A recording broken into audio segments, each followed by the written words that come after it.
Hey everybody, Mike Bloom here, welcoming you back to another Amazing Race 38 preseason podcast. Of course, we are but 1 week away at this point from the premiere of the highly anticipated 38th season of The Amazing Race, coming to our screens via CBS on Thursday, September 25th at 9:30 p.m. And the reason why it's so highly anticipated is because if you've been living under a rock, you might not know we've got a full-fledged reality TV crossover coming this fall. While Survivor will be airing in its stride as it usually does in the fall, the other two big reality shows on CBS are working in tandem alongside it, as this season will feature teams comprised of at least one former house guest from Big Brother. If you missed it before, I did a whole entire cast reveal podcast with Taran Armstrong a few weeks ago. Earlier this week, I got together with Jessica Liese as well as Big Brother 24 winner and one of the contestants on this upcoming season of The Amazing Race, Taylor Hale. There we went into a bit of Taylor's prep process, her preseason mentalities, as well as why Big Brother fans should check out The Amazing Race. For those of you who haven't watched the show in a long time or may not have at all, hopefully that was informative. And of course, Taylor will be one of the people we'll be talking about in today's podcast. We're doing an RHAP classic, people, a draft. So I got together with our Amazing Race chief correspondent, Jessica Liese, and our Big Brother chief correspondent, Taran Armstrong, given the unique quality of this cast, to do our own draft of the 13 teams racing around Europe on this European adventure. I guess that literally is like the subtitle of this season. I think it's now in the promotional artwork officially. European adventure. Phil Kogan's European vacation, I suppose, is coming to our screens next Thursday. And so we talk through all of the teams, both as Big Brother players in their past, as well as what that might translate to from a present or future perspective as Amazing Racers. We get into the partners of these house guests as well. Now, I'm going to put a caveat on this.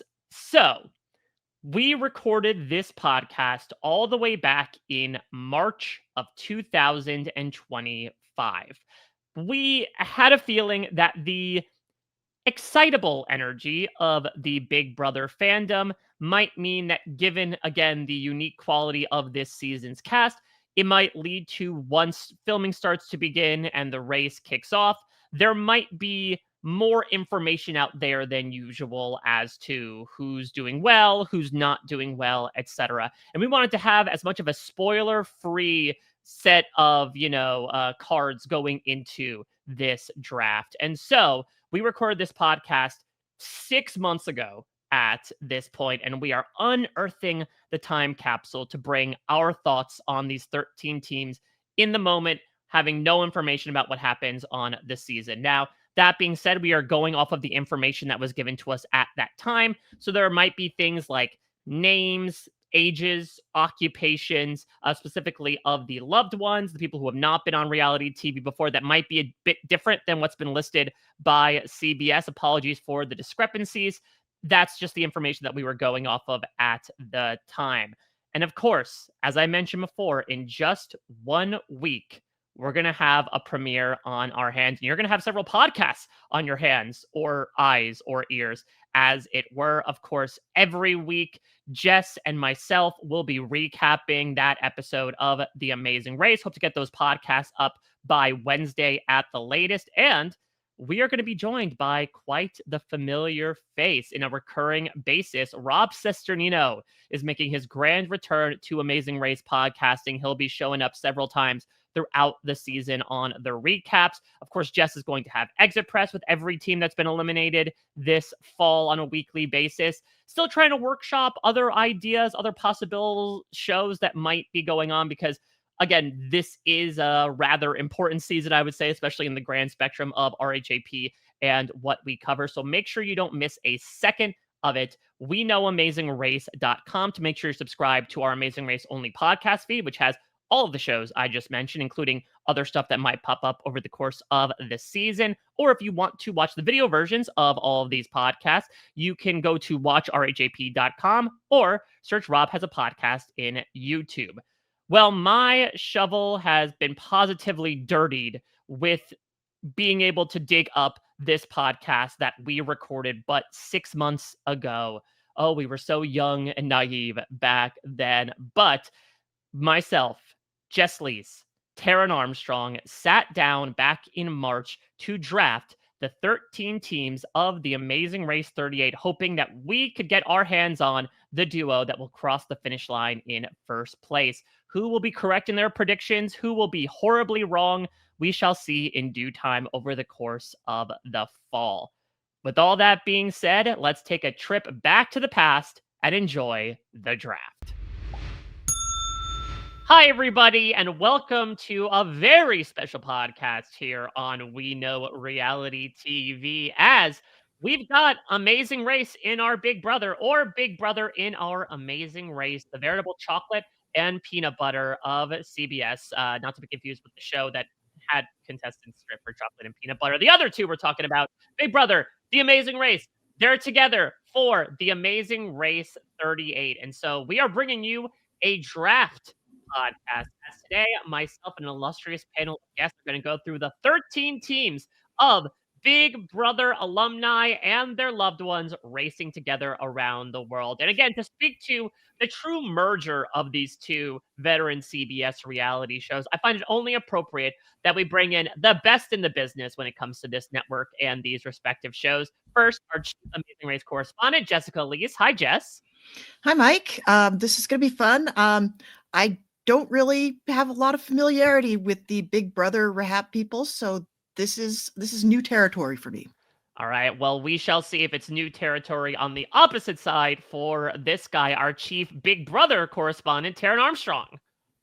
Hello. I think the first thing I want to do is apologize on behalf of all of the Big Brother people for what is about to happen this season. Oh my God. Yeah. I mean, so cards up completely. We are recording this as the crow flies, or the crew flies, as it were, on March 21st, 2025. Earlier this week, the cast of The Amazing Race 38 was heavily speculated and released to the public. And look, there's a lot of things to love about the Big Brother community, but y'all are not used to watching a show that maybe films ahead of time. And so already we have maybe started to see that some people are maybe leaking some stuff that has happened on the race course. So we figured before spoilers really, pervade our brains, let's get together, record a draft unspoiled about how we think these teams are going to do, and then just kind of put it away in the vault until this comes out. We don't know when the season's being released at the time of recording this. It could be 6 months from now. It could be almost a year from now. All we know at this point is that Phil Kogan recorded most recently, Jess, a video from the starting line of season 38, which I believe is in the Netherlands. And there was a little bit of a tease as to what's to come by saying that these teams are, quote, out of the house. And CBS really hit the nail on the head with an emoji of a key and a sideways eyes icon. Okay. Well, let me ask your opinion here, because again, to have you and Terrence sort of come in here from opposite sides before we get into the draft proper, give me a bit of your familiarity with Big Brother, especially as of late, considering that we're going to be talking about a lot of recent teams. And what are your overall thoughts about this general concept of a theme? Well, I think there's good things and bad things. I'm not going to. All right. Full disclosure, I don't watch Big Brother, except when I do.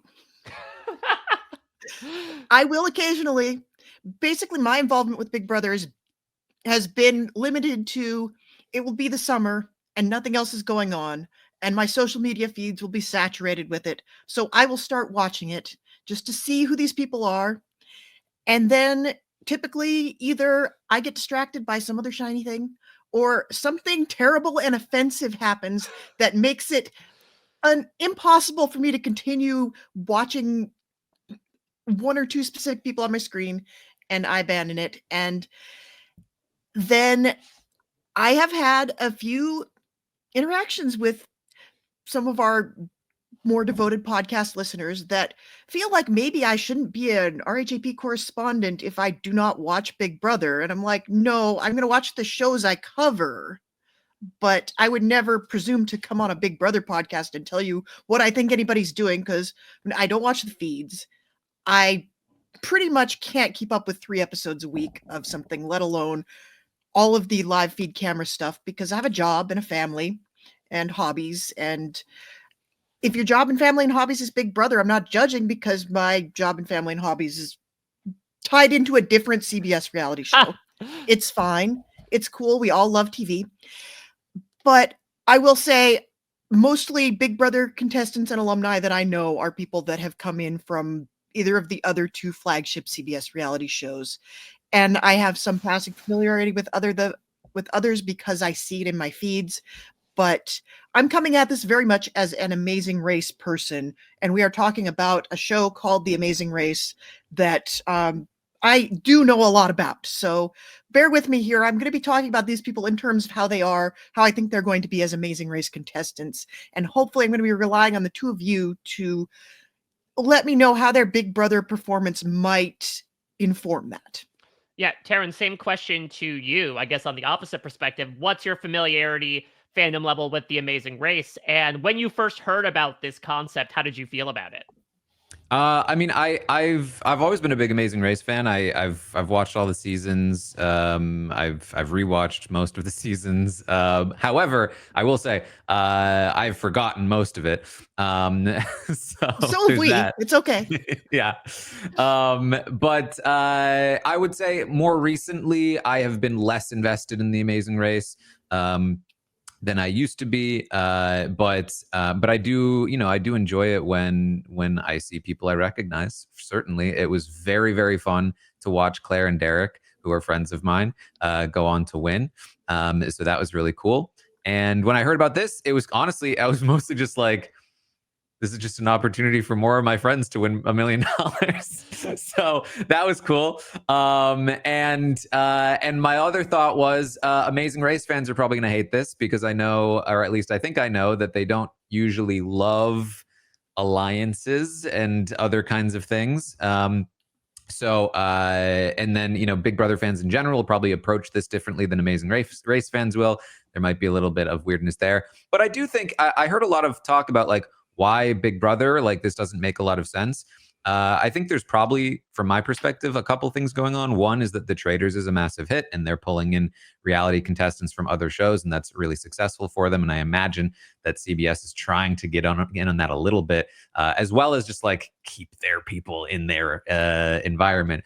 And then 2, I believe Big Brother is the sort of the winningest show on The Amazing Race. So they do have a little bit more history for like there to be like a Big Brother season. The Big Brother contestants have done historically fairly well on the show. Well, this is something that I think I agree with 100% with this, that Big Brother people are very good on The Amazing Race typically. Yeah. And this is something I think, Mike, you and I have talked about this a little bit. If we have the choice between one Big Brother team and 13 normal teams, or 14 Big Brother teams, I kind of feel like this is a better situation because it levels the playing field somewhat. I think anytime you've been on a reality show before and you go on Amazing Race, you have a leg up because you know what they're looking for in terms of how to behave in front of a camera. And then you don't have to have that in your head. You're not really thinking, like, I feel like once you've had Big Brother Twitter on your head, you don't really worry about how you're going to come across on the screen. And so you'll be a little more organic, and you're not going to be distracted by the cameramen, and you can focus a little bit more on your race. So I think that in that respect, I think it's going to be good. And also I think Big Brother fans love their show a lot and will watch other shows if their Big Brother people are on it. Exactly like you're saying, Taran. The Traitors has been a monster hit, and they're hoping to collect some of that crossover audience. Now, whether the relative wholesomeness of the Amazing Race environment will retain any of those fans is up for debate. I think it remains to be seen. But I think anything that lights a fire under The Amazing Race 38 seasons in is not going to be a bad thing. Yeah, I mean, there's a couple things in this concept that I find very interesting, and chief among them is the idea that, like, I'm not going to call this Big Brother Blood versus Water because the format is inherent in another reality show, but the fact is that, with one exception, it is essentially one reality TV alum and one newbie, and I think that allows us to get to know some of these people that we think we knew from previous seasons a bit more by bringing a bit of their home life into the occasion. It allows us to get to know a new person. So it almost is like bringing in that aspect that we get from a typical season of The Amazing Race. I mean, what we'll get into, and I'm sure this will be incorporated into all of our drafting strategy, is how much relationships and alliances will come into play. Because to Taran's point, we have certainly seen in the past that there will be blocks of people that will form, but in a competition that is inherently about, hey, don't slow down, don't fall behind, we have seen teams sometimes really fail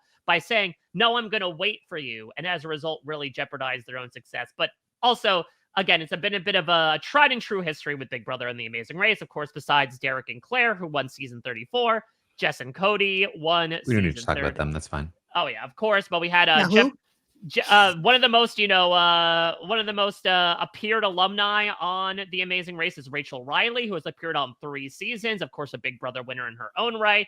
She and Brendan, Jeff and Jordan. So again, this is not something that has necessarily popped up out of the blue. And to your point, Jess, I'll be intrigued to see if kind of disseminating the usual casting style into an entire group of people, albeit throwing in also a bunch of newbies to reality TV in general, will change up the formula a bit.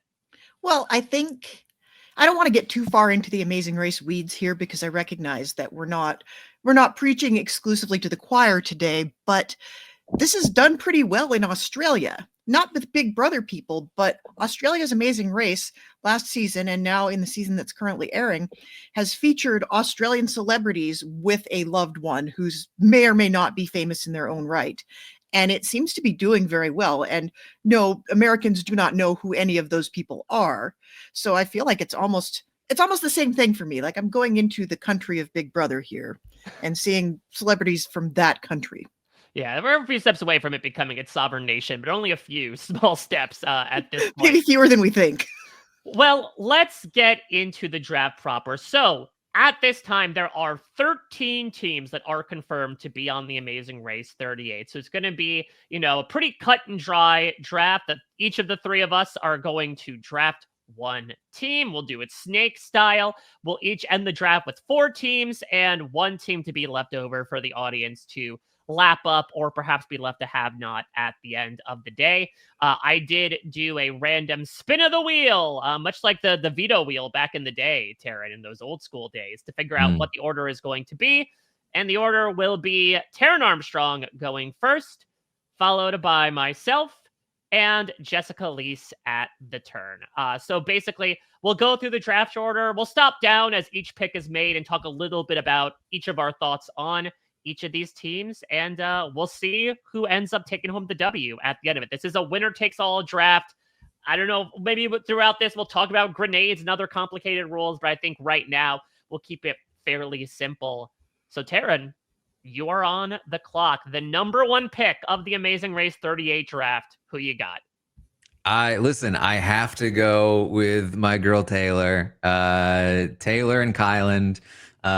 They are the only team that is that both of them are Big Brother players. And I think that in itself could be an advantage, could be a disadvantage. But I've got to put faith in Taylor. She has always done well. She came in second in Reindeer Games. She won her season of Big Brother. I think that she has a wide skill set in terms of like the kinds of challenges that might pop up on The Amazing Race. And then Kyland was also very good at challenges on Big Brother. So just to give a quick background on their Big Brother experiences, Taylor very famously had a rough road on Big Brother 24. She came on the show. She was instantly bullied, ostracized. Fans of the show were like, just get her out of there for her own mental health. She persevered, overcame the adversity, went on to win the season in dramatic fashion. One of the best stories that Big Brother has produced ever. she went on to compete in the spin-off show Reindeer Games, where she showed a little bit more of a strategic edge to her. Did very well on that show too. Came just short of winning that one.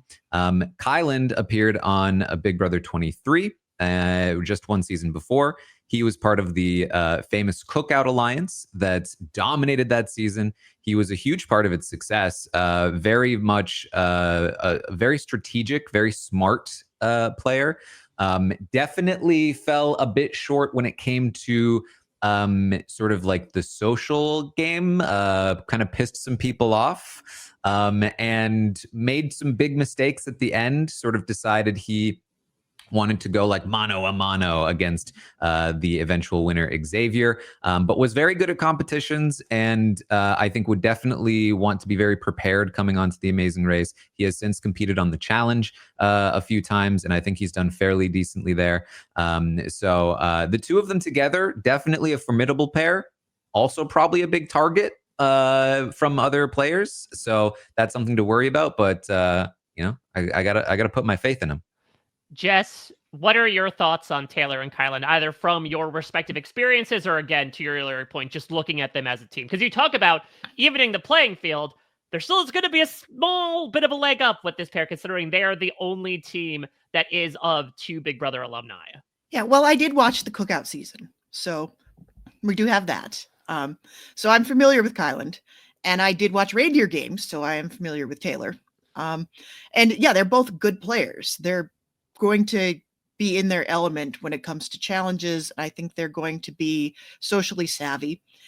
I have a question though, because from what I was reading, are these two really dating, or is this one of those Eric and Danielle situations? Mike, you know what I'm talking about. Yeah. I mean, listen, we could do an entire other podcast series about the romantic lives of these players. I mean, it's relevant. It's going to come up. You know it is. Well, they're definitely kicking it. I think it depends, Taran, as to like what the state of things was at the time they left the country. Mm-hmm. Yeah, I mean, I would assume that they're on pretty good terms, considering that they're going on the Amazing Race together. I wouldn't speak to the exact nature of their relationship at this point, but I also assume that we will find out when the show starts. Yeah, we just gotta see what their lower third's gonna be. Yes. Yeah, is it gonna say kicking it? Because that would be rad. But I would say probably that, I would assume that if they're doing the Amazing Race together, then they're probably like at the height of their relationship, I would assume, but I don't know. Yeah. I mean, it doesn't mean a thing, honestly, because there have been many Amazing Race teams where their connection has been built up because these are two extremely good-looking people with large social followings. And so we're going to say that they are very good friends.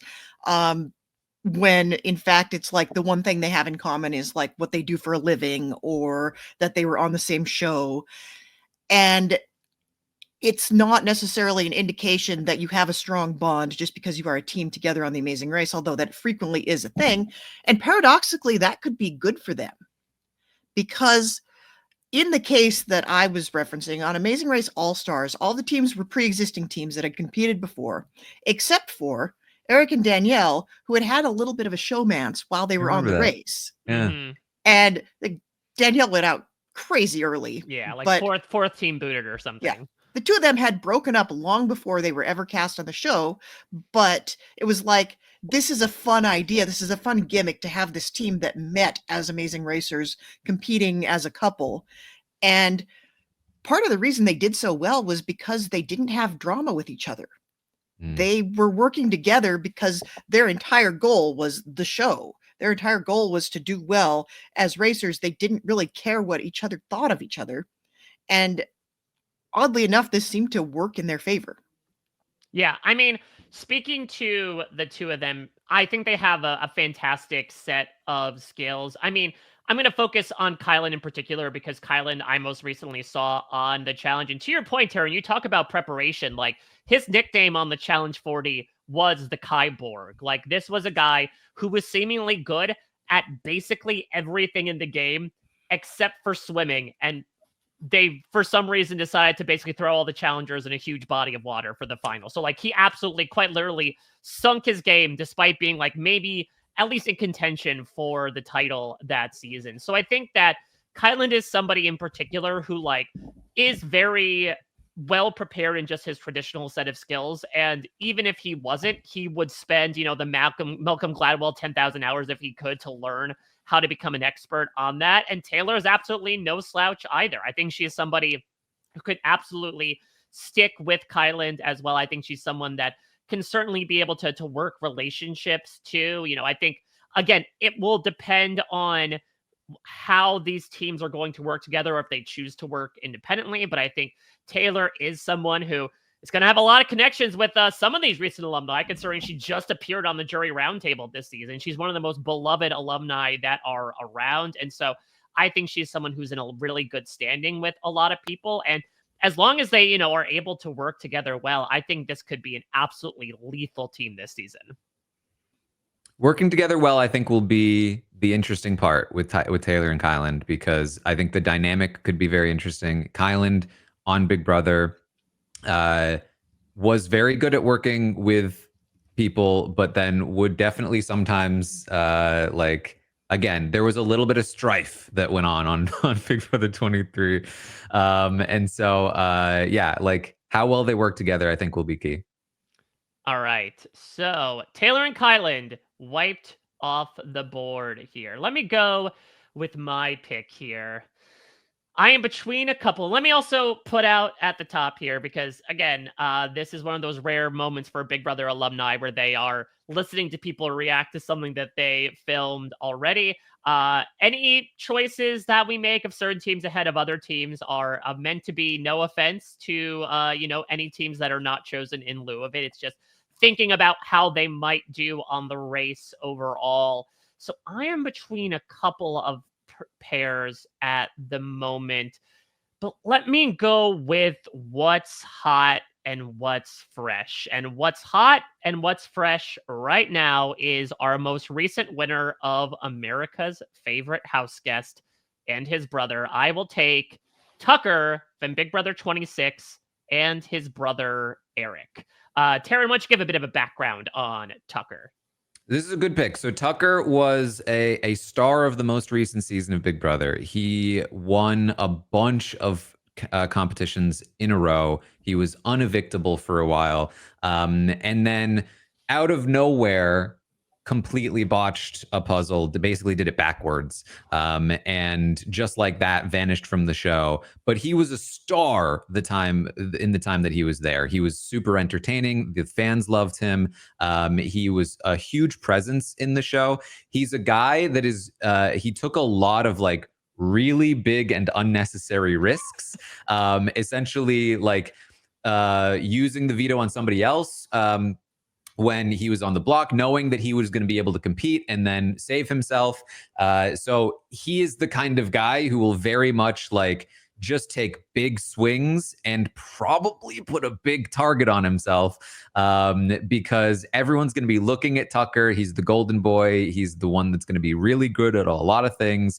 And the fact that he's there with his brother, who is, from I think what I've heard, also very good at a lot of things, it definitely makes them a very formidable team.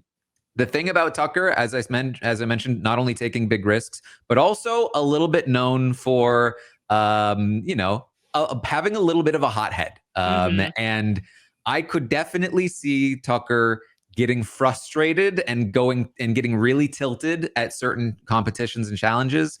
And that could be his Achilles heel, I would say. And we saw that with how he went out on Big Brothers, that just one mistake and then doing the competition and then just like that, he was done.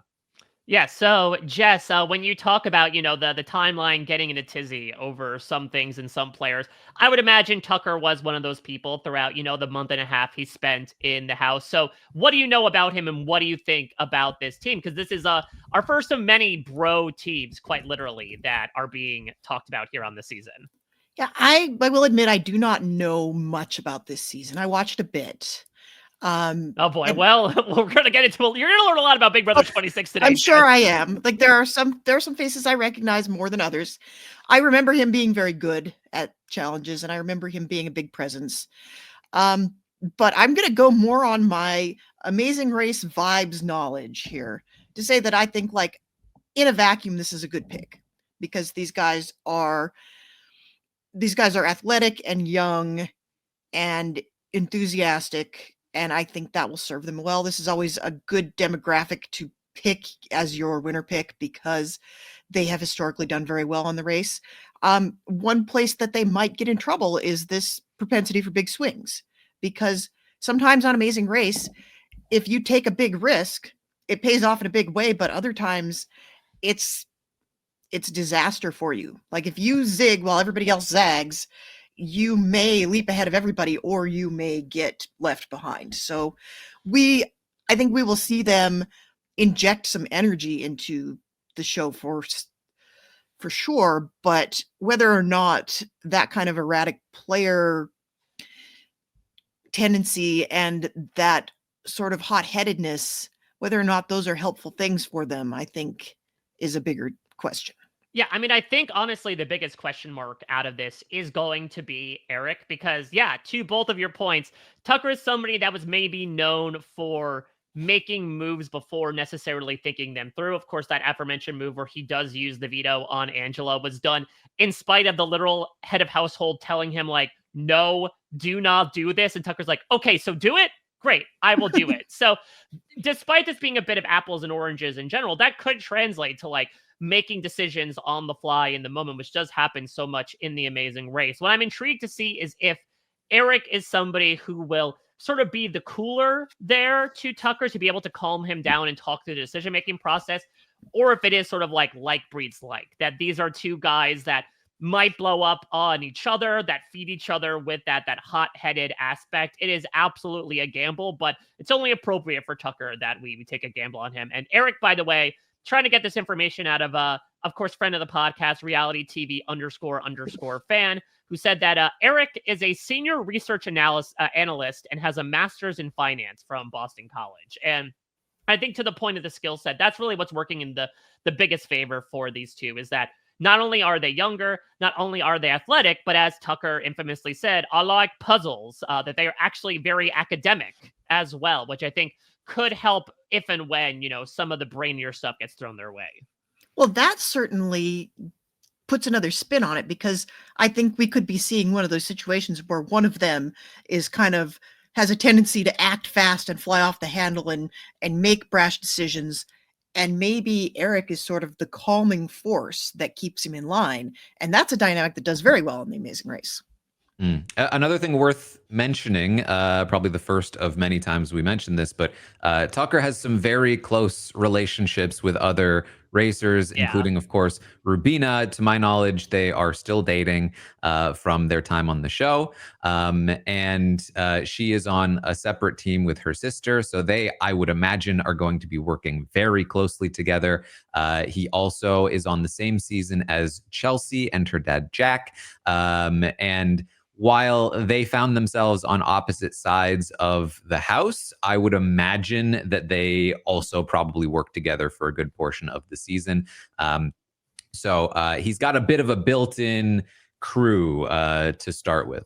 Yeah, and again, I think much like Taylor, he is somebody who is sort of like in a very good standing with a lot of these alumni as well, especially because a lot of these alumni are recent too. So I think there is a chance, especially if we don't know how much U-turns are going to get involved or opportunities to sort of like backstab or take shots at other teams over the course of this season.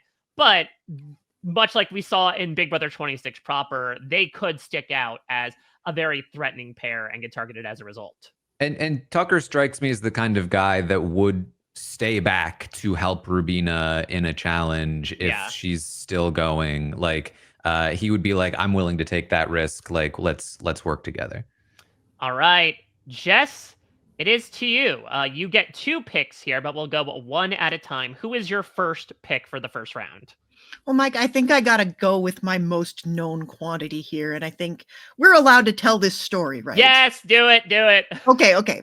So with my first pick, I'm going with Izzy and Paige. They're engaged. They are New Yorkers. They're absolutely delightful. And here's why I think they're going to do well. So I'm already laughing about this. Yeah, part. Mike, we have laughed about this so much in the last few weeks. So a couple of weeks ago was the premiere of Amazing Race 37. And Mike and I went to the premiere party that one of the teams was throwing in Brooklyn. And we end up watching the episode with Izzy and Paige. And now Izzy has been to a lot of Amazing Race events in the past, but I've never talked to her personally because it's also like she doesn't know who I am. She is a Big Brother person. We have some friends in common, but I had wanted to meet her for a long time just because this was a season I watched a big chunk of because I'd come in as a Survivor fan and I had loved her in particular as someone who has worked in the performing arts space. And so I got chatting with them and they're huge fans of the show. And we're talking a little bit about the rumors they're flying around and I said, well, they must have called the two of you. You would be an amazing team on this show. And they're just like total stone face. No, we didn't hear from it at all. Yeah. And so I was thinking about this, like they convinced me so thoroughly that they had nothing to do with this, despite being big fans, despite being a fun, attractive couple with a lot of knowledge about Amazing Race. I walked out of there thinking, well, when this cast drops, it's going to suck because Izzy and Paige aren't on it. And look at this. And look at this, they're on it. So kudos to them. I mean, I am pretty gullible, so I'm not surprised they fooled me. I'm surprised they fooled Mike a little bit. Yeah. But they know their stuff. They are very knowledgeable in this space. They have watched a lot of Amazing Race, and Paige especially knows this space very well. And I think they will be able to use their knowledge of how this game works to their advantage. All right, Taran, give the summary on Izzy's very up and down journey in Big Brother 25. Yes, Big Brother 25, Izzy worked very closely with Survivor star Cirie. She was the only one to instantly recognize that her son Jared was on the cast. And so she joined the family. And the three of them, I wouldn't say worked well together necessarily, but definitely dominated the first half of the season. There was a lot of back and forth. We often attribute this to the fact that Cirie is used to a Survivor pace where you're voting someone out every couple of days. And so every couple of days she was changing the plan on Big Brother, even though it's a week schedule. But Izzy was very much somebody who was a very, very active player, going and talking to people, enacting plans, thinking through options and strategies, and really, got kind of screwed midway through the season for a couple of reasons. One is that she was just a bit too loyal to Cirie and put herself in danger when she didn't need to be. And two, was so attached to Cirie that her other allies decided that she needed to go in order to make have a revolution against Cirie and Jared, essentially. I think that she will be underrated, both as sort of how knowledgeable she is about the show and how good she might do in the challenges, how well she might do there, but also in how good she is socially, and the kinds of connections she might be able to make. And again, like that's obviously on The Amazing Race. It's not as important, but I do think there will be a lot of that on this season in particular. I think a lot of these players will be looking to make bonds and alliances and help each other in challenges. And so I think that I would imagine that Izzy is going to be somebody who is able to get along with a lot of different groups.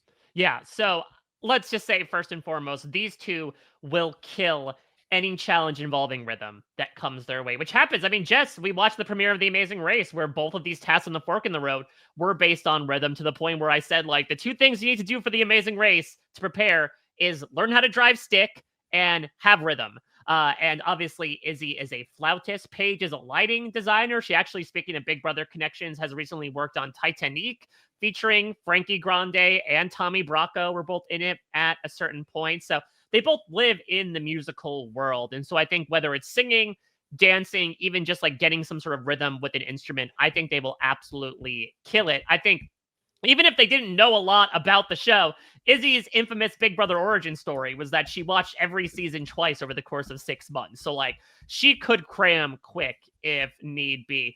I'm really excited for this, not only just because I adore them as people, but because I do feel like, to Jess's point, I think the edit really undersold a lot of the wild stuff Izzy was doing in Big Brother 25, where she was up there alongside Suri and Felicia making all these decisions, and Jared, and the show didn't really showcase it. And Izzy is a very fun personality. So I'm hoping that this is a case where we get to see not only her personality truly shine, but against and alongside the person that she loves more than anything. And, hopefully be able to get some much needed wedding money in the future. Izzy is also another player who just goes all in. She competed in the RHAP pressure cooker competition where she lasted, I think, like 12 or so hours. Oh, yeah. No, the most iconic stream. image there is her lighting up a joint while holding a ball on top of her head. Yeah. It's a lot of dedication for not only the bit but for the challenge. So it's watch out for Izzy and Paige for sure. All right, Jess, still on you. You get one more pick here. Are there any other teams that have lied to your face that you want to pick between? I think these are the only ones that I've met to my knowledge. So we're flying blind ish for the rest of them, but I've seen most of these people on my screen at some point. So with my next pick, I'm gonna go with Jag and Jazz, the All twins. Right. Our twinnies, because I love a good twinnie team. It is worth noting that identical twins tend to not do as well on The Amazing Race as you would think they would. And part of that is because they are so similar. They bring similar skill sets to the table. They bring similar physicality, similar experiences in life most of the time. But I think these two could do very well because we've seen Jag in action on Big Brother. He's a great player. He's good at competitions. He's social. He's smart. And I liked watching him. He was somebody I really enjoyed watching on Big Brother. I don't enjoy watching everybody on Big Brother, but I definitely liked him. And I like that he's got a twin. I think that's fun when you find this out, because there's like a inordinate number of twins on Big Brother, and I think at the beginning of the season, so much so that they make twists about them. Well, I was gonna say, if somebody comes into the game and they have a twin, you wonder if the twin is gonna wind up in the game as well at some point. All right, Taran, give the lowdown on the 100 Days of Big Brother Jag played. Well, I didn't know they were twins. I thought they were not twins, but maybe I was wrong. That's what I read. So if I'm wrong, please come at me. It says they are brothers. They may not be twins. Well, either way, Jag is currently like the record holder in Big Brother for amount of competition wins. There's a little bit of debate about the record based on like the events of the season, but undeniably, Jag is an incredible competitor. And not just because he's like good at things, but I would say that Jag he has very few weaknesses. He is always going to have like a good baseline level of proficiency. And he is always thinking about like, what is the way I can optimize my my ability to complete this challenge in the best way possible? The fact that his brother Jazz is here is, I think they're going to work really well together. Jazz, from what I've heard, is just like a super great guy. Jag is really easy to get along with. Also, I think they're going to be like, I imagine they'll be looked at as targets to some degree because of Jag's reputation in Big Brother. He ultimately won the season primarily because he just won so many competitions. It was impossible to stop him. And people might be a little worried about that, but at the same time, it's hard to hang out with Jag and be like, this guy's got to go. Like, I don't like this guy. So I think this is a great pick. I think that they're definitely in contention here. I don't know if they have immediate allies or anything, but I also don't know that they'll be immediately targeted despite Jag's reputation. Man, nor do they need to at this point, because I think even if it just comes to running an independent race, I think Jag in particular has shown his incredible set of skills. Again, these were, despite the fact that, as Taran very scrupulously pointed out, the big disparity of physical competitions that existed, particularly at the end game of Big Brother 25, there was a lot of mental stuff thrown in there as well. And that's one reason why Jag was able to have that record, is because he has a very wide set of skills under pressure that can apply here. I don't know too much about Jazz. I guess they're both co-founders of a TikTok agency and a real estate agency. So maybe to your point, Jess, we could see sort of like breeding like, and the two of them not really necessarily filling in for each other's inefficiencies. I guess the question is, are there any inefficiencies for these two? But regardless, I think you could count on Jag and Jess doing really well in the competitions. There is, of course, the X factor that applies to all these teams in terms of navigation. Obviously, when you're primarily focusing on a show where people don't need to go anywhere, this is the thing that you really can't account for. But I think just on the surface, this is another really solid pick. Okay, so it is on to me. And, as much fun as it would be for Taran to possibly have the entirety of this Big Brother 24 thruple, I'm going to be the cock blocker here, metaphorically. I will take Joseph and Adam. I think a lot of what we were just talking about with Jag and Jazz can apply to Joseph and Adam, not really in the form of competitions, because Joseph did not really win any, but obviously he's a very athletic guy, very academic, considering that he was in the process of becoming a lawyer, I believe, when he was on Big Brother 24. I believe his brother is also involved in the law as well, or maybe he's getting his law degree at the moment. Yes, he's a teaching assistant at the Florida International School of Law, and both of them have law degrees. So I think this is a little bit of a similar situation where I think these guys can both take care of maybe the physical and the mental sides. I don't have a sense as to who they are in terms of their own dynamic, but Joseph was a really sweet guy during his time on Big Brother 24 that I think he could go along to get along with just about everybody. And of course, that extends to the other teams as well. But before I go any further, Taran, talk about Joseph Abden. I guess what is this, parentheses 27 at this point? Oh, 28? Man. That's wild. Joseph, of course, will know Taylor very well. They dated after their time on season 24. I believe they are still on great terms, so I don't think there's any drama there, but who knows? I would imagine that they will be working together in some capacity because of their prior relationship and current relationship. And so, that's certainly a benefit for Joseph. His time on the show was that he basically started the game a little bit on the outside, helped build some relationships, and put together a big alliance that included Taylor and ended up sort of dominating the rest of the season. Now, interestingly enough, I don't think Joseph ever won a single competition on his time in the show. Now, he was up against some stiff competition. Michael was sort of like the competition beast of the season and was just dominating those competitions. He was kind of like the record breaker before Jag came in. But despite that, I don't think he's like going to be bad at any particular competition. And I don't know much about Adam, but I think that Joseph, as Mike mentioned, just super nice guy, gonna get along with a lot of people. And I could see him and his brother like really standing out as like fan favorites in a sea of like hyper competitive Big Brother players. I think Joseph and sort of like how sweet he is might stand out. Yeah, and I also think, Jess, when it comes to if there's an ability to target other teams, both of the other, even just guy teams we were mentioning before, and Tucker and Eric and Jag and Jazz, I think would get a lot more attention than Joseph and Adam. So there's a chance they could slip through a bit undetected just due to the prior resumes of the other people around them. Yeah, they could kind of fly under the radar by virtue of the fact that he didn't place very high, and that you have these other teams that are much more visible as comp beasts. That's what you call them, right? Yeah, there we go. I'm being facetious, but I'm attempting to reach out and like speak the language of the people in Big Brother Nation. These guys, this photo is giving me pause. Oh. Why are their shirts unbuttoned so much? Oh, Jess, this is Big Brother. You gotta flaunt it. I guess. I mean, this is.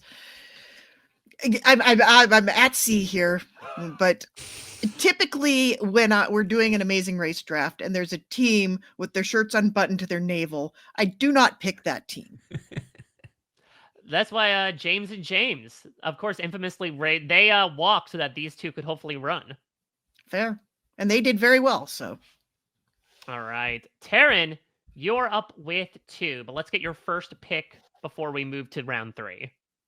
Well, listen, I'm just going to continue my current strategy, which is pick the people I know. And I'm going to go with my girl, Hannah. There we go. Hannah. I don't know if we could call her Chada because now there are 2 Chadas on That's this very season. true. It's Hannah and her sister Simone. Yes, I was very sad when I saw that they were alternates, and then very happy when I heard that they made it on. Hannah is, first of all, a dancer, and so will, I imagine, just crush any rhythm, dancing, anything like that challenge. And is also super, super smart and super, super competitive as well. And so her time on the show, she was on season 23 with Kyland. She was also part of the Cookout Alliance. She was one of the first people out at the end once they got to the Cookout section. She was the youngest member of the Alliance. And, a lot of people felt like she just didn't get as firm a foothold as she maybe could have because of that. But since her time off of the show, she's really like developed a lot of relationships, and she hosted this like I don't even know like what to call it. It wasn't quite a murder mystery, but it was like this challengey, party thing that she invited me to in LA one time. I met her sister, who is absolutely delightful, so sweet and kind, and it was just really, really great to meet. And she's just really into these games, and there were lots of different like ways to strategize. She ended up winning because she beat me, even though I tried to cheat and beat her. Because of I sort of cheesed a vote here or there, but listen, everyone voted for her over my team. That's fine. And so Cheaters never prosper, Taran. I think that this team has a lot of potential strengths, and they're not like the young bucky male teams, but I think they'll slide right under the radar and really crush. So what's interesting is that, to your point about maybe Hannah sticking out in season 23, she was definitely the youngest contestant. She was only 21 years old when she ended up playing Big Brother 23. And Jess, you and I have talked about a team like Han and Holden in season 37 and how much, age and lack of life experience might work against you. For what it's worth, I do think Hannah has a life experience that is beyond her age. Right now, I believe she's in med school. So she is somebody that I think has gone through a lot and proves that age might just be a number in the case of her and her sister. Yeah, she always struck me as someone who was very smart for her age. And I think it was just like the season that she was on of Big Brother was a relatively high strategy season with some very like tight gameplay where there's not a lot of room to deviate from the plan. And it's not a slight on that season. I actually enjoyed it for that reason.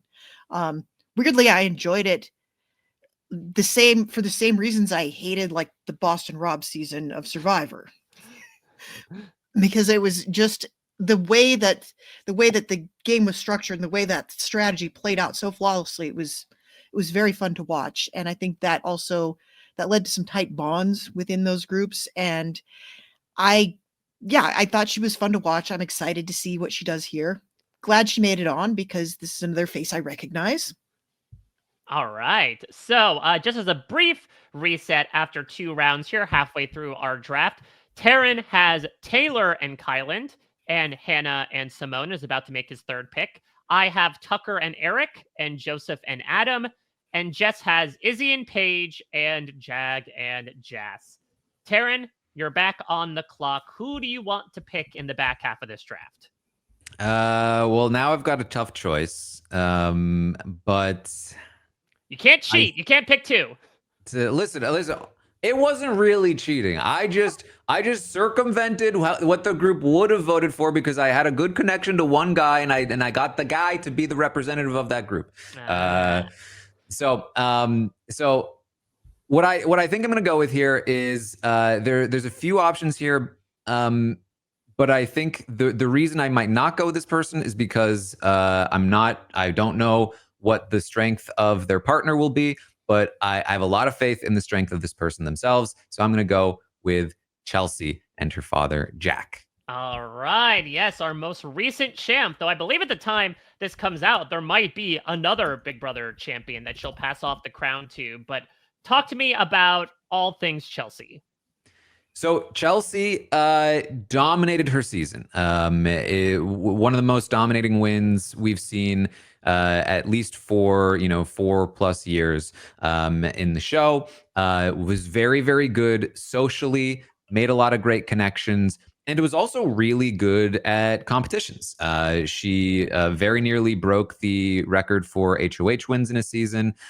She was great at like mental competitions, and her and her ally Mackenzie just like traded off wins back and forth at the end game.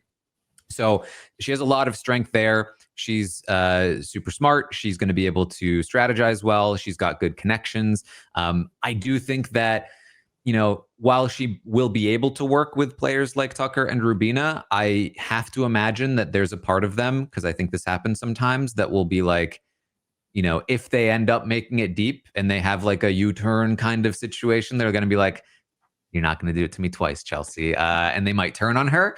But I think that there is a lot of potential strength here. Again, I don't know much about her father. And I think that generally, I don't know what the stats are for like father, daughter, mother, son kind of teams. But my hope is that he's going to be able to come in clutch and round out a strong team. Well, I mean, good news for you, Taran, in picking Jack. Apparently, Jack is a firefighter. And not to say that firefighters, they don't have nearly as good of a track record on Amazing Race as they do on Survivor, but I would imagine from an endurance perspective, he's certainly up there. Yeah, and the other good news for you, Taran, is that you have some people on here that can speak to the track record of parent-child teams on The Amazing Race. And father-daughter teams do tend to do very well. We've never had one win, but we've had some come very close. And it seems to be a better dynamic than in terms of like statistical performance. We've had father-son winners, but we've never had father-daughter winners. We've never had mother-daughter winners, and we've never had mother-son winners, even though those are usually the teams that I root for the hardest. But I think it's in terms of like what kind of family dynamic works well in the race. I think this one does do very well historically. And I think that knowing how good Chelsea is as a competitor and knowing that her father's like in pretty good shape, I think that speaks well for them. I'm excited about this pairing because oftentimes one of the big parts of, in particular, like father-daughter storylines is, okay, I am used to sort of lording over you as the dad, but now we have to work together as peers. What's interesting about this dynamic is that we got to know Chelsea first, and we got to see how incredibly dominant of a persona she can be when it comes to competitions, when it comes to strategy. Again, for all the wild chaos that Big Brother 26 was, Chelsea was like sort of the constant, and that she was the one that, with a couple of exceptions, was able to really turn things her way time after time. And so now we get to see like how Jack gets involved, and like to see Chelsea, I think, really substantiate herself as, in my opinion, one of the Big Brother greats. How does Jack sort of interact with that? Does it turn back into the parent-child dynamic that they grew up with? Or is it like, all right, you brought home $750,000. I think we could listen to you when it comes to what detour to pick. All right. Yeah. So that is one down. Now we're getting into, the back half of things. There might be some more X factors getting brought in here. So I will go, first off, I've got enough dudes right now. I need a break from the dudes. Let me try to balance out the genders a little bit. So I will go with a team that is the longest we have seen on our screens. Again, this cast is quite modern. you know, the vast majority of them have appeared at some point on seasons 21 through 26, the last 5 years of the show Big Brother, with one exception.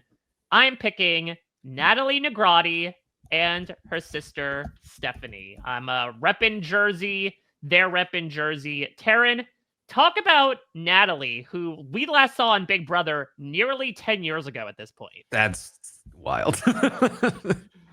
um, Natalie played on a season of Big Brother that had previous players on, previous veterans on the cast. And while the season wasn't necessarily dominated by those previous players, one of them did eventually win that season. She did lead a revolution against the power structure at one point, helped flip the game on its head. She ended up in the end game with, you know, not the worst position in the world, but you know, like had a fairly strong showing for like the season. She had like a relationship with another contestant named James that people really Careful, liked. you might get a cease and desist if you mention it. You know, I say relationship, and like I do not mean necessarily that it was romantic in any way. There's a lot of, I guess, contention over that. But she then went on to participate in the challenge a few times, I believe. I don't know that she's did super well on the challenge. Mike might be able to fill me in on that, but not exactly known for her competition prowess, but she was definitely like a strong character on the show, and I'm curious to see what she does here. But you know, nothing stand out, I would say, to like give her a competitive edge necessarily. Yeah, so with no offense to Big Brother 18, the primary reason I am choosing Natalie is actually because of the challenge. So Natalie appeared on 3 seasons of the challenge, back to back to back. She was on seasons 31, 32, and 33. Season 31, she actually made a really big impact as a rookie. You know, there was maybe a bit of canoodling with Johnny Bananas, which we don't need to necessarily talk about, but she definitely proved herself as a rookie, got nearly to the end of the game, was able to prove herself in a couple of daily challenges, as well as a couple of eliminations. Season 32 was a bit of a cluster F, where she and fellow Big Brother 18 contestant Paulie were technically like eliminated first, but they had won a couple of these like battle backs to get back into the house, where they made it all the way to the final, where like had Natalie not gone running miles in the other direction, which maybe speaks to actually how she might do on The Amazing Race, they were absolutely out of it.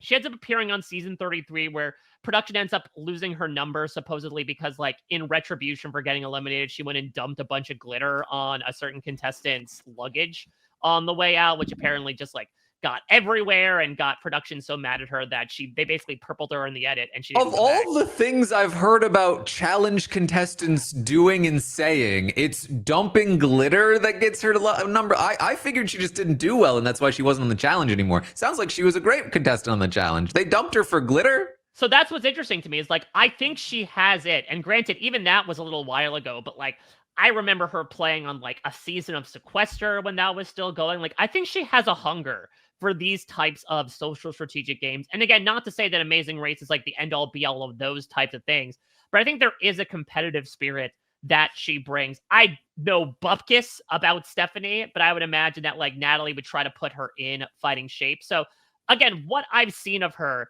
is a few years removed, certainly compared to these other teams. But from what I remember, I was impressed, and I'm hoping Jess, she's able to bottle that and channel it here.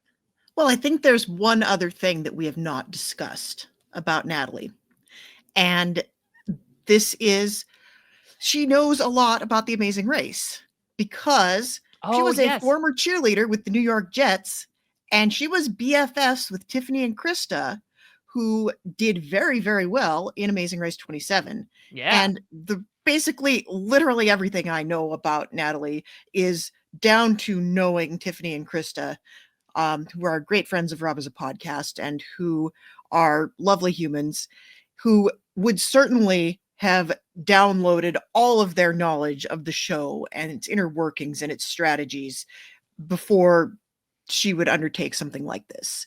So she has an in. She has some people in her corner that know this game very well. And the fact that she has done so many other seasons of reality TV, I think positions her very well here. And I think we are eventually going to get to this conversation where it could be a good thing and it can be a bad thing if your entire life is around like being on reality shows. Sometimes you go on a show like this and you are out of your depth, which I think is the case in at least one other instance that we will get to. But I think it's going to work well for her here. I think she has a lot of affection for this series, and I think she's going to come into it with the right mindset. All right. Jess, a lot of pressure on you right now. You are making the last 2 picks for your team. So I'll alleviate the pressure a little bit. Just pick the first one for now, and we'll talk it through. Yeah, I don't need to pick 2 at once. Okay, so who's left on the board? We got to look here. You know what I'm really tempted to do here? I am tempted to, like you spoke about gender balance. I'm tempted to not gender balance at all.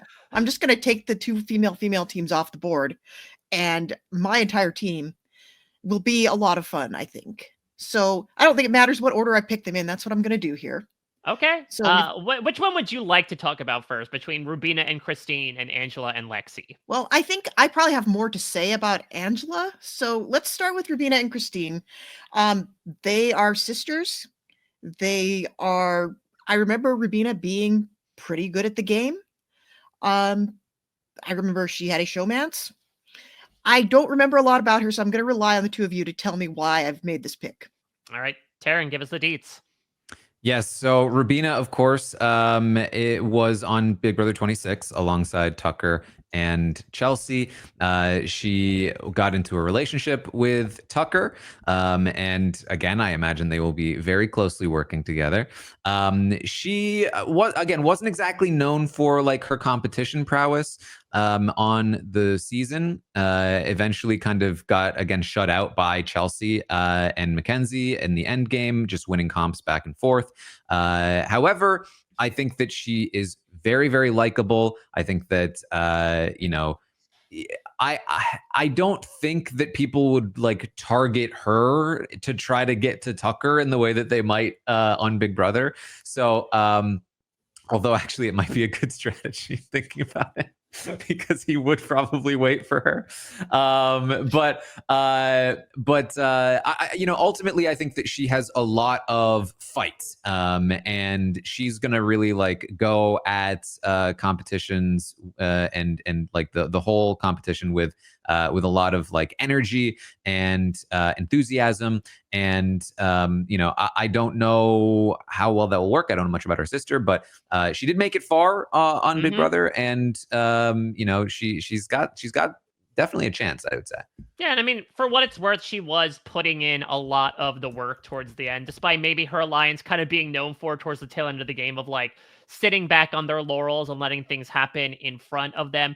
Rubina was trying to work out of being put in a corner. Apparently, Christine, according to reality TV _fan, is a floral designer at a shop in Studio City and has a degree in business. So maybe bringing a bit more of that like organized managerial set. But I mean, I think what is really going to help Rubina here is the fact that she has like an outright ride or die pair on The Amazing Race. And again, we have certainly seen teams at the back in the past kind of like fall on their sword on behalf of others. And I think that, to have a team, though, that like you could run alongside and like, if worse comes to worse, that's a team you could possibly beat out if you need to at the mat is a nice little buffer to have. Yeah, it's not bad strategy. And I don't think they would be I don't think targeting is something that happens as often in Amazing Race, and especially in recent seasons where we haven't seen as many U-turns. But I think they will have, conversely, a little bit of a meat shield there. If they are working with her boyfriend, they don't have to worry about really drawing fire from other teams when a U-turn comes up, because they will not be the primary target. So I think it's a good play for them. Now, as to whether that can really help you, like you still have to be good at racing in order to make it far on Amazing Race. You can't coast on somebody else's skills for the entire time, but I think it certainly can't hurt them. All right, now let's get into the other team that you finished off Team Jess with, Angela and Lexi. So you mentioned before that perhaps out of all of the Big Brother 26ers being represented on this season, you know Angela the most. What do you know about her? Well, I want to start by saying, do I think this team is going to win? No. Do I think we are going to love watching this team? Yes. And this is because Angela is pure chaos who sows chaos wherever she goes. She is exciting to watch. I stuck with Big Brother 26 much longer than I would have had she not been on there, because every week I just wanted to know what she was saying. She is drama personified, is Angela, and I cannot believe what she pulled off on Big Brother 26. And if she pulled it off again on Amazing Race, I would take back every tiny complaint I've ever made about the concept of this season. Yeah, listen, we could do another hour on Angela's time in Big Brother 26 in general. I think actually at the time we're talking, Eth Animal is like releasing his 2.5 hour magnum opus on Angela. But Taran, try to distill what the legend of Angela was. Yes. So Angela played on season 26 with Tucker, Rubina, and Chelsea, but I have not mentioned her as like a potential ally. Primarily because, well, they might attempt it. Like, I don't think the relationship there is great at the moment. The people who were there for that one particular TikTok live know what went down. Quite frankly, even if it was, Angela strikes me as the kind of player based on her Big Brother performance that would like strike a deal with somebody in The Amazing Race and then immediately lie to them and then run away giggling like, haha, I told them the wrong direction. And just very quickly would get caught as like a double dealer if people didn't already know, which I think they do. So that is, I think, what you can expect from Angela. She was the first HOH of the season, and she basically the big moment she had early on was that she was approached with many offers for alliances because she was the first HOH, had a lot of power, and she believed them to be fake, to be bad acting, low budget performances, and so called out the entire house to many of their chagrins, and them being like, we really wanted to work with her. So absolutely chaos is definitely what I think you can expect from Angela on her time with her time on the race for as long as it is. She wasn't bad at competitions actually. She actually managed to win a few of them. I don't think they'll be like that bad at like competing, but it'll definitely be entertaining to see what they get up to. Yeah, I mean, I think where they will fall the most, besides maybe ruffling some feathers, if not the whole bird, when it comes to some of these teams, is perhaps just the endurance aspect. I think Angela was able to benefit from the fact that luckily Big Brother 26 had much more equitable competitions, which Angela was very good at. So I think when it comes to like attention to detail, memory, mental stuff, I think they've got that, a good amount of that on lock. I think just when it comes to like, if you're in a foot race against Angela and Lexi, I think there's a fair chance you could beat them. Now, Taran, I'm intrigued here because one of the big fun things about Big Brother 26 Twitter was that once Angela was in the house, we discovered this was far from her first time on our screens, nor apparently the last, given this season. And one particular one I remember was when she was actually on house calls with Dr. Phil about an issue concerning her daughter. Mm-hmm. Do we know if that daughter is the one she is racing around the world with?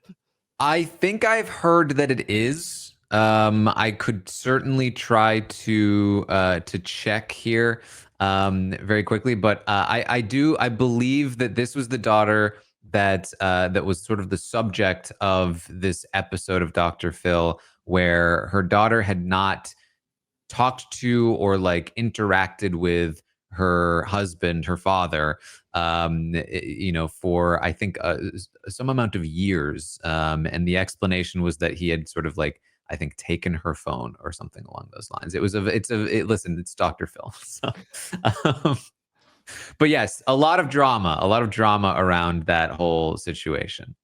Yeah. So it is interesting though, because I think yet again, it has come out that there might have been a chance Angela would have shown up on a CBS reality show prior to Big Brother, because I believe I saw this making the rounds once the cast was sort of leaked here, that Angela and her son were actually in the midst of applying for the Amazing Race in previous years. They actually released, like, during Big Brother, her son released, like, yeah, this was our callback audition for the Amazing Race. So what's interesting, Jess, is that we might see someone who knows surprisingly a fair amount about the show, considering that she was in contention for it earlier. Well, they would be far from the first people to apply for Amazing Race and wind up cast on another show. From what I Hey, understand, it's very, very common.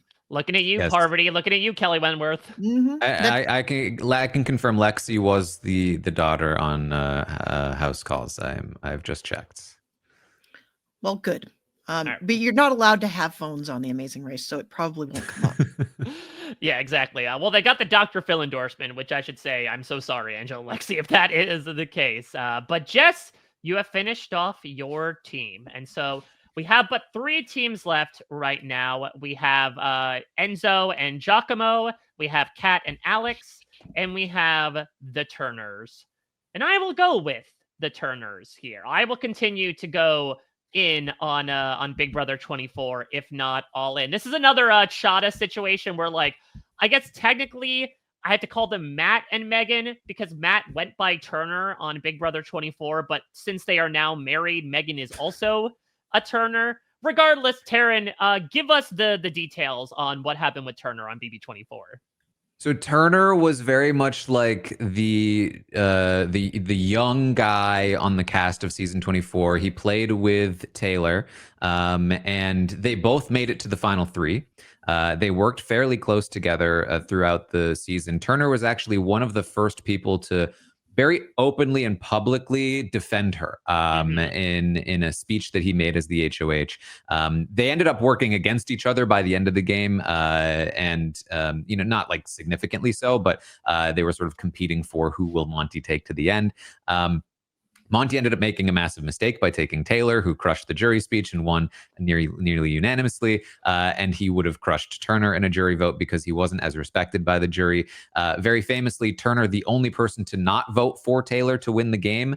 And he said he did so because he thought everyone else was going to vote for Monty. Right, in what was probably the most lopsided and very obvious vote, given the response of the jury and the speeches in the history of the show. Because for those who don't know, Turner, being evicted on finale night, did not talk with the jury whatsoever. He was like brought out onto stage, sat down with them, asked questions off a card, but otherwise had no idea who the other 8 people were voting for. And they get to talk to each other quite a bit, don't they? Yes. But like, if we joke about it. He was just evicted by his ally. There's a lot of other things running through his mind, but like the jury were basically cheering at everything Taylor was saying. But he was kind of known for that. He was a little bit oblivious at times. That's part of why he wasn't as respected in the game. He was pretty good at competitions, though. He won, I think, 3 HOHs. He had a competitive edge to him for sure. He's also very nice and likable. I don't think there's any reason to not want to work with Turner. I imagine he would work with Taylor and Joseph. And he is, now married to Megan. Megan, formerly Belmonte, as he shouted out many times on BB24. By all accounts, super sweet, super great. And I think that they also could be pretty popular on the show, just in terms of like likability and the relationship dynamic between the two of them. So I'm excited to see what they get up to. Yeah, Jess, thoughts about Turner and Megan here? We haven't talked a lot. Taylor and Kylan were like really the only other romantic couple that we've talked about so far on this season. And one more thing, Turner, very loyal player, was kind of a key to his time on the show. Yeah, well, I think it's a very Providence, Rhode Island coded thing to go by your last name. Yeah, they seem like they're lovely people. I think they'll do okay. I think they give off vibes of like being the younger couple that goes out in the middle of the pack, which that happens a lot on Amazing Race. It's hard for me to say how I think they do on a show where loyalty doesn't mean necessarily quite as much. So it's, it's hard to say. Like, the social game does play into it, but it is really, in the end, it's more about how well you do at challenges and how well you can navigate and communicate with your partner. So, there's a lot of unknowns when it comes to all of these people. And I don't get a strong sense of I don't get a strong sense that they know the show, that they love the show, that they are, that, they're coming into this in an Amazing Race mindset, but I could be wrong. I have nothing to go on. Yeah, so the things that I think work in their favor is, I think that Turner was no slouch in competition, to Taran's point, to the point where definitely that final three, first part of the HOH, I remember, was endurance, and we were all like, oh yeah, is it going to come down to Taylor or Monty? Considering that Taylor had won the previous endurance HOH, and it was Turner that somehow hung onto that hot dog long enough. But what I really pride him and Megan alike, because Megan is an artist, is their attention to detail. Turner, of course, he's a thrift shop owner, but he had this business, right, where he made rugs. And so I think that if and when there are tasks that are thrown their way that are I don't know if we're getting full shades of find the one red bean in the pile of stuff, but paying attention to how judges are doing things and then copying that display. I think that's something that could be in their wheelhouse, paying attention to what looks different than the other things. I think that's something that could be very much from their perspective as well. That does sort of play into what I think the biggest downside of them will be, which is, at least from Turner's perspective, he's a really easygoing guy. Again, he's very affable, but he doesn't necessarily have that huge spike of adrenaline energy that I think a lot of the Amazing Race requires, especially towards the pointy end of the game. I don't think he'll be yeah, we could just walk to, the next task. But I don't know if I got a huge sense of immediacy out of him as a person that would make it feel like him and Megan were super competitive in the hunt, gunning for that first place prize every time. He doesn't seem to have the hunger in a way that some of these other teams do. Well, he's got a hunger. He just has to, imbibe in something first before he feels that hunger. So we'll see. Turner and Megan, they're going to be bussing, planing, training, all the forms of transport here, and we'll see how they do. Taran Armstrong, the final choice comes down to you. You have your pick of two remaining teams. Who are you choosing? So I'm choosing between Kat Dunn and her boyfriend Alex, and Enzo and his brother Giacomo. Yeah. Giacomo. Okay, here's the thing. Here's the thing about Enzo. Enzo has very famously played 2 times Big Brother. He was in the final 3 in his first season. He made it to the final 2 in his second season. Very famously, not a great competitor was Enzo. In addition to that, he went on and competed in the challenge, where he very famously quit in the final challenge. He had a partner, I believe it was Desi, who he just completely screwed over by quitting, and then eliminated her as well. So not a lot of gumption there, I would say. Very well known for being a great social player. Strategically has been part of 2 very dominating structures. But on The Amazing Race, I just cannot have enough faith in his competitive ability. So I'm going to have to go with Kat and her boyfriend, Alex. And that's not to say that I don't have faith in Kat. I just needed to explain why I was just never going to choose Enzo. I'm sorry. You're really just buttering up the audience.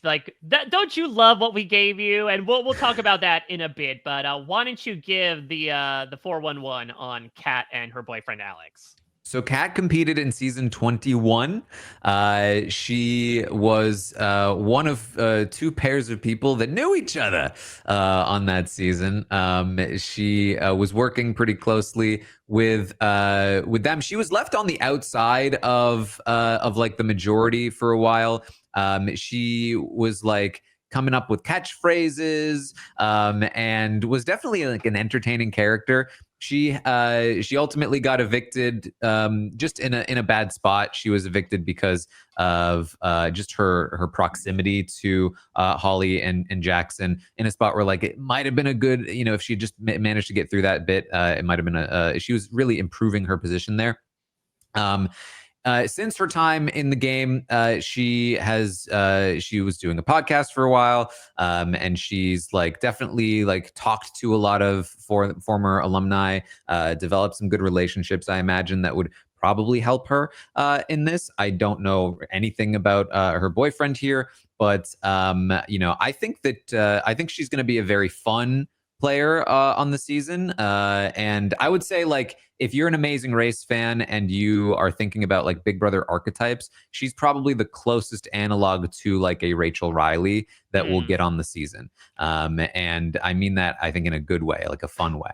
Yeah, good and fun, which is how we like our Amazing Race, in particular from the Riley Exactly. perspective. Yeah, I mean, I really want to focus on the point that you made about Kat is part of the Big Brother press circuit, that she has kind of been developing this over the past 4 or so years. And so she has developed relationships with a lot of these alumni that I don't know if you can say about a Natalie or an Enzo, that despite the fact that she hasn't been on the show going on 6 years at this point, and despite the fact that, she's not primarily located in California, where it seems like a lot of the continual pool of alumni continues to grow, like she is certainly making dynamics with a lot of people in the Big Brother community. And I think that could definitely help her in situations where she's not necessarily being seen as like this huge unknown factor, right? She's someone that maybe everyone could feel, all right, I have something good with Kat. And so therefore that's going to make her less likely to be targeted if anything pops up. Jess, any thoughts about Kat and Alex here? Well, I think it's interesting that she's a podcaster. And I, not to toot our own horn, Mike, but in recent seasons of Amazing Race, there have been at least 2 winning teams that have said that one of the things they did to prepare was listen to hours and hours of us jawing about Amazing Race. So if she knows we're out there, maybe she did some studying. Yeah, I don't get a vibe from these people at all. And there's kind of 3 types of couples on Amazing Race. You have your couple who's the like the young wholesome couple, and you have the drama couple, and you have like the elder statesman married parents couple.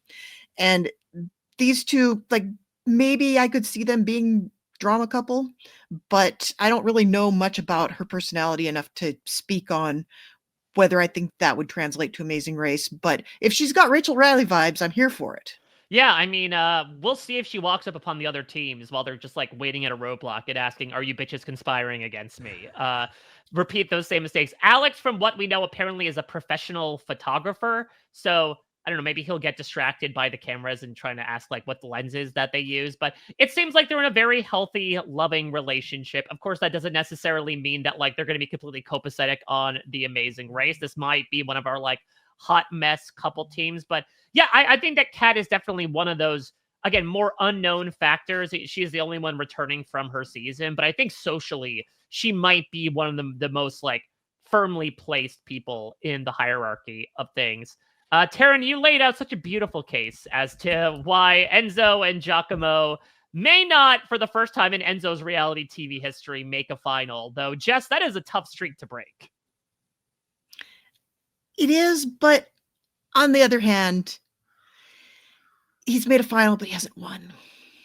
It's true. It's true. And I mean, for what it's worth, these seem to be, again, for a very much younger cast, just due to the alumni that they were bringing on. This seems to be our like oldest team, I would imagine, by average age. I don't know a lot about Giacomo, so listen, Enzo was able to win a couple of competitions in Big Brother 22, and I would be happily surprised if the Meow Meow shows to have multiple lives in this show as well. But it's not necessarily something I'm banking on right now.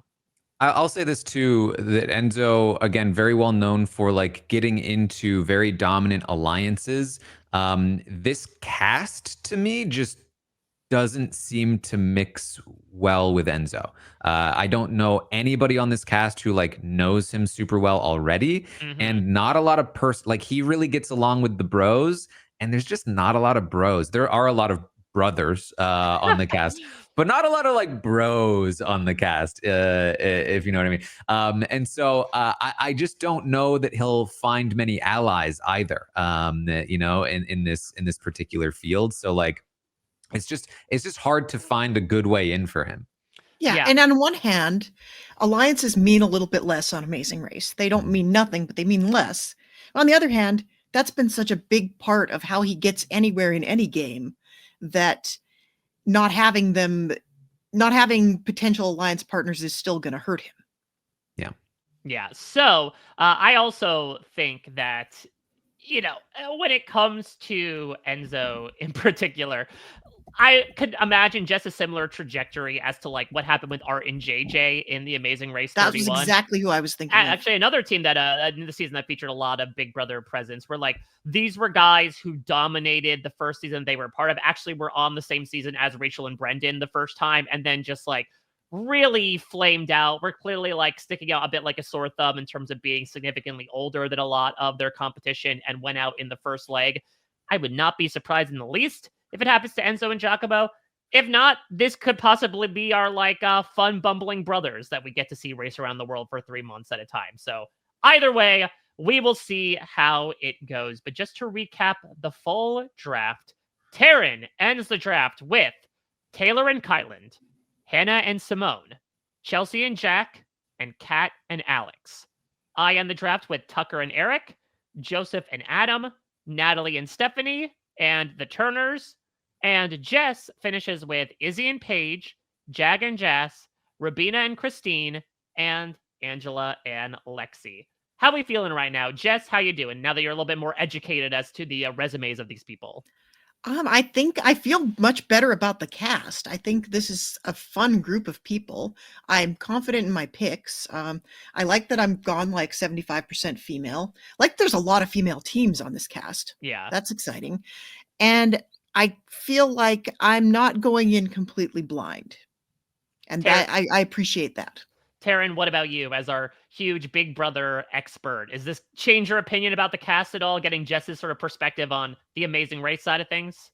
I mean, it's always good to get a more like Amazing Race oriented perspective, I think, on these players. I was very interested to know about like some of the statistics for the team types. I definitely think that, what the teams I'm really looking at, I'm looking at Jag and Jazz, I'm looking at Tucker and his brother, as sort of like really top contenders. But I'm very happy with my team, because if anybody on my team won, I'd be over the moon. There you go. It's quite literally a win-win. Can I just say that I am in a position of supreme privilege here as an Amazing Race person going into a Big Brother Amazing Race season, because who else among Amazing Race fans in the world would get to receive their Big Brother context from Taran Armstrong? Exactly. He is your conduit at this moment. And Taran, thank you for providing your perspective. What a resource. What a resource you are, sir. Thank you. All right. So again, this is going in the vault. We have no idea what is going to happen with this season, when it's going to air, but we want to make sure we kind of put verbal pen to paper before any of the results start dripping out through, social media. And also, people don't do that, where we don't want to necessarily spoil the outcome for people out there, because I want to see how all this goes down, whether it be the fall, the spring, what have you. It's kind of impossible to ask you both to plug anything, because again, we have no idea when this podcast will release. I don't know. Are there any bold predictions for 2025 that we want to put out there? Any let's manifest some things, Mike. Yeah, let's manifest some stuff. What will be the top grossing movie at the time that of the year so far, at the time that this season's being released? Boy. Let's see. What's coming out? Let's see. We got like a Jurassic World is coming out again. We got the Superman film. We've got a Fantastic Four as well. Is it going to be a Marvel movie? I think Superman's going to hit. I want the Superman to be good. I think it's going to hit. Yeah. All right. I'll go. I'm not going to go. And I'll go Marvel here. I'll go Fantastic Four. I think that Pedro Pascal is going to bring everybody back. I do also think Fantastic Four is going to do well.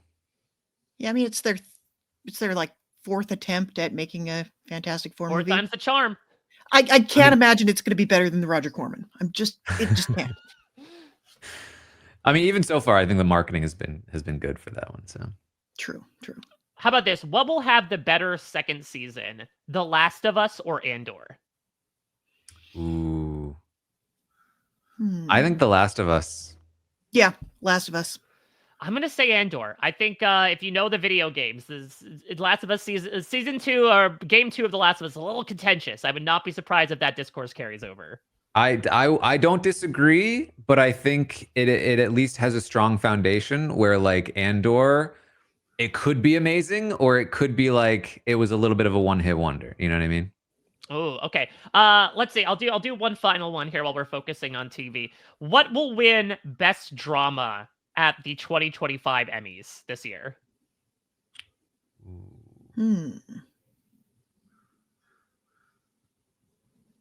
Severance. Severance. We're talking actually the day after the season 2 finale. So maybe Haven't to seen it refresh our yet. No minds. spoilers. Yeah, I All haven't right, watched the finale yet. I will say there's a rhythm component involved. That's all I will mention if you have not seen the stuff that's gone viral today. Yeah. I mean, I think something like The Pit could be nominated, and Heard could good be in things. contention. Yeah, I mean it's tough because we've got that. I think Last of Us, if it has a very popular reception, could be up there. Andor might get Those nominated. are so genre though that it's like I don't know if they'll win. Yeah, I mean, Handmaid's Tale, I think it's coming back for its final season, but maybe at a time where people don't want to necessarily check out that content. I asked for Emmys because, like, Emmys, the drama Emmys, I think in particular, because, like, we know comedy, it's probably going to be The Bear or Hacks. This one's a little bit White Lotus as well. Like, I don't know, actually. I feel like, oh, how about this? Let's make a prediction right now. If either one of you are watching The White Lotus, who dies in The White Lotus season 3? I am not watching The White Lotus. Okay. I think it is going to be, I will say, in honor of Sam Rockwell's internet-breaking monologue, I will say is Leslie Bibb's character in The White Lotus dies in season 3. I was thinking it might be one of the women, the three Yeah. women friends, because they have like the least dangerous storyline so far, which makes me think that they're the most in danger. You want to pick Leslie Bibb as well, or do you want to pick one of the other two? You know what? I'll go with oh god, I don't remember the woman from The Leftovers. Carrie Coon. Okay, yeah, Carrie Coon. Yeah. She's got other HBO shows to be on. So we shall see if those predictions come true, and if our predictions for the general timbre of the Amazing Race 38 will come true, and who will reign supreme whenever that season comes about. You can check out these lovely people on social media as they will be talking about all of these types of shows that exist on the airwaves even before the Amazing Race comes about. Jess, where can people follow you? You can find me on Blue Sky at Jess Liese, and Instagram, I'm still Haymaker Hattie. And Taran will either be probably just coming off of a Big Brother season or lying, in a few months of this sort of period of reflection before Big Brother is thrust into our lives once again. How can people catch up with everything you're doing?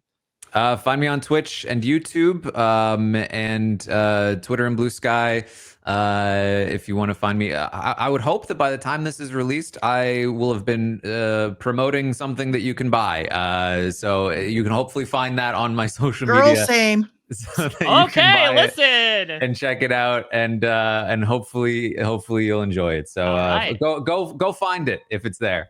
That is probably the ultimate, bump set spike here is big projects from the two people that I had the great pleasure of joining me for this draft. You can follow everything I'm doing at a Mike Bloom type. And again, there's a lot of unknown out there, but what is known is that I'll probably still be talking into this microphone about reality television, no matter what the date of the year might be. But regardless, I hope people enjoyed this flashback, as it were, to a very different time as these people were but names and pictures upon our screens before we actually see them start their race around the world as we embark upon this grand experiment in CBS reality TV and see what results lie. Let us know your thoughts. Who's your winner pick? What do you think about the teams that we drafted? Who do you think has the winning bunch? We shall see in due time as the Amazing Race 38 is premiering imminently at the time you are listening to this. But for now, we lie in wait. Thank you all so much for listening. Jess, Taran, thank you as per usual. Until next time, everybody, take care. Bye-bye.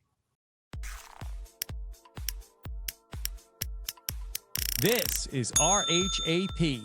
We know reality TV.